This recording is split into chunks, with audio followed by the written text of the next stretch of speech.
Hi வணக்கம். நான் உங்கள் பிரியா பேசுகிறேன். இன்றைக்கி நம்ம சேனலில் 7 இளவரசிகளோட கதை தான் பார்க்க போகிறோம். உங்கள் வீடியோக்குள்ளே பார்க்கலாம்.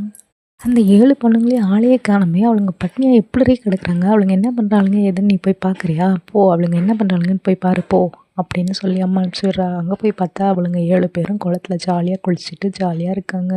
இதை பார்த்துட்டு போய் அவங்க அம்மா கிட்ட சொல்கிறா, அம்மா அவங்க குளத்துல ஜாலியாக குளிக்கிறாங்கம்மா அப்படின்றா. அதுக்கு அவங்க அம்மா சொல்கிறா, இவளுங்க எப்படி பட்னியாக கிடக்குறாளுங்க, பசியோடு இருக்கிற மாதிரியே தெரியல இவளுங்களை முகத்தை பார்த்தா, இவளுங்க என்ன தான் பண்ணுறானுங்க போய் பாரு அப்படின்னு திரும்பி அனுப்பிச்சிடுறா.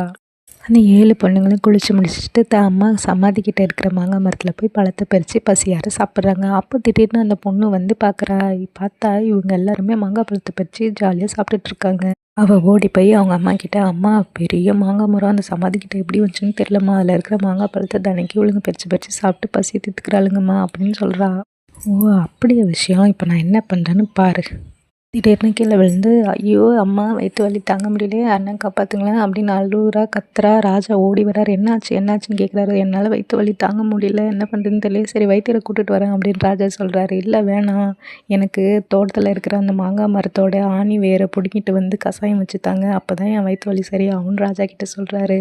ராஜாவும் சரி அவ்வளோதானே செஞ்சுட்டா போதுன்னு வேலையாட்களை கூப்பிட்டு அந்த மரத்தை வேரோட வெட்ட சொல்லிடுறாரு. அந்த மரத்தை வெட்டி அதில் இருக்கிற வேரை பிடுங்கிட்டு வந்து கஷாயம் வச்சு கொடுத்தோடனே அவளுக்கு சரியாயிடுது.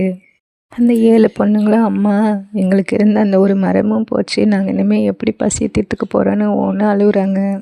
திடீர்னு சமாதிலேருந்து ஒரு குரல் கேட்குது. நான் தாம்மா உங்கள் அம்மா பேசுகிறேன், நீங்கள் குளத்தை கரைக்கு போங்க, அங்கே போய் பாருங்கள் உங்களுக்கான சாப்பாடு இந்த குளத்துல இருக்குது அப்படின்னு சொல்லி தாய் அனுப்புகிறா.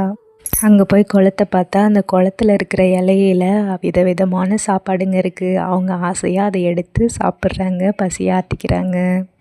அந்த இடத்துக்கும் அந்த ராணியோட பொண்ணு போய் பார்த்துறா. இவங்கெல்லாம் சாப்பிட்றத பார்த்ததும் அவளுக்கும் அந்த சாப்பாட்டை கொடுக்குறாங்க. அவள் அதை சாப்பிட்டு பார்த்துட்டு, இந்த மாதிரி சாப்பாடு நான் சாப்பிட்டதே இல்லைன்னு வேந்து போய் அவங்க அம்மா கிட்ட போய் சொல்லிடுறா எல்லாத்தையும். இது எல்லாத்தையும் தெரிஞ்சுக்கிட்ட ராணி ராஜாவை கூப்பிட்டு, இனிமேல் அந்த 7 பொண்ணுங்க இங்கே இருந்தால் நான் இங்கே இருக்க மாட்டேன், செத்துருவேன்னு சொல்லி அவங்கள காட்டில் எடுத்துகிட்டு போய் விட சொல்லிடுறா.